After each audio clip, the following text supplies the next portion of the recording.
Бул паркта үй бүлөлүк майрам жана шан чөйкөт орун алууда.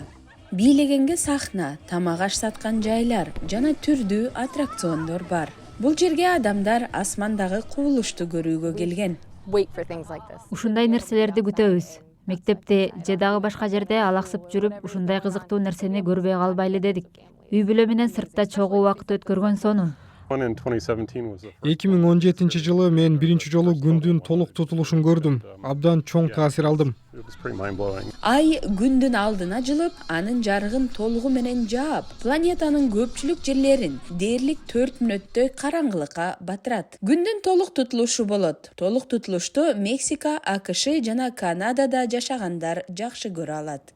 Кичине кейитип, аба ырайы булуттуу көрүнөт. Бирок адамдардын маанайы жакшы. Эгер сиз турган жерде булуттар болсо да жарыктын төмөндөшүн, температуранын төмөндөшүн көрө аласыз. Бирок күндүн толук тутулушундагы эң сонун нерселердин бири бул коронаны же күндүн сырткы атмосферасын көрө аласыз. Бул укмуштуудай керемет нерсе. Адатта ал көрүнбөйт. Акыркы жолу АКШда мындай кубулуш 2017 жылы болгон. Бул учурду эстеп жаткан болушуңуз мүмкүн. Асманды көзгө зыян келтирбей көрүү үчүн Трамп мырзанын кылганын туурабаңыз. Күндө түз тиктебеңиз. Күн тутулууга каршы колдонулган көз айнек кийүү керек. Алар кадимки көз айнектерге караганда алда канча караңгыраак. Алар жарыкты жана радиацияны жаап коюшат. Ошондой эле ал көз айнек коопсуздуктун жогорку стандартына жооп бериши керек. Бирок жакшы көрө албаган адамдар кандай кылат? Окумуштуулар жарыкты үнгө айландырган бул кутучаны колдонууну сунуштады. Эгерде менин манжам айдын жылышын туурап кыймылдаса, анын турган жери акырындык менен өзгөрөт.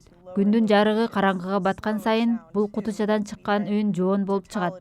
Ал эми толук тутулуш бүткөндө добуштун жогорулаганын угабыз. Күндүн толук тутулуусу бул жөн гана көзгө көрүнгөн нерсе эмес. Аны сиз денеңиз менен да сезесиз. Температуранын төмөндөшү сезилет. Планета караңгыга баткандыктан түнкү жаныбарлар ойгонот. Бир нече таң калыштуу мүнөткө күн түнгө айланат.